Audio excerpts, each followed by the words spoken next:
Ministro Paul Cruz, encargado com labor, manejo de juventude e assunto social, apresentar na Estado um relato de sua viagem de trabalho mais recente na Holanda. Esta parte de um acercamento para buscar forma estrutural de cooperação com a Holanda. No saco dos últimos 4 anos, o governo ha dedicado atenção a estrechar laços com a Holanda de riba diferentes terrenos. O Estado está em um relato oficial de visita na Holanda em quadro de direito de mucha, manejo integral de juventude e manejo laboral. Pues aquí, ministro Paul Cruz quer estimular uma forma transparente de ilustrar o logro de visita no Parlamento. O presidente do Estado quer que esta quadra de um plano futuro do Parlamento. De aspecto importante é a reunião com a Unicef.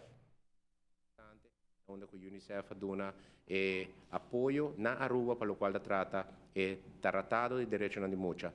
Recentemente, agora ha sido rapporto aqui na Aruba com uma recomendação para o qual trata de direitos de mucha cumpre com certo requisito e de caso aqui não seja necessário para toda a organização aqui banda de naturalmente conversar com o secretário de Estado, a senhora Jette Kleinsma, e alla vez também staatssecretários para o qual trata de gezondheid, welzijn en sport, na onda que aduna também coordenação entre o departamento de Aruba, questão de Holanda, para receber apoio para ser nós por chegar na forma estruturada de trabalho e continuar com diferentes áreas de trabalho para o qual trata com Holanda. Aqui no Parlamento de Aruba, nós estamos concentrando sobre a parte de direitos de mucha, no sentido que o Parlamento lança uma comissão especial, presidida por mim como presidente do Parlamento e com participação de todas as frações, esta AVP, MEP e PDR, são membresia de NG, que é meta para introduzir ombudsman e kinderombudsman.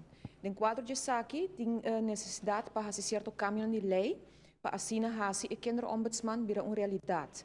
E maneiro que eu conheci na reunião interparlamentar na Holanda, de aí que passa, já nossa palavra acaba, que cada país do reino lo introduzir ombudsman e kinderombudsman para salvaguardar e garantizar o direito dos muchanan. No quadro de SACI, é importante que o governo também está enfocar em SACI, por meio de, entre outros, o Ministério de Assuntos Social, Labor e de caso que não.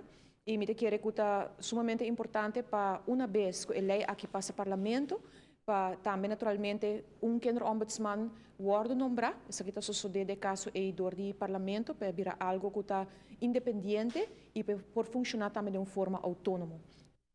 Ministro Paul Cruz quer que assim, a roupa e tipo de visita aqui de forma de acercamento de Holanda riba diferente terreno.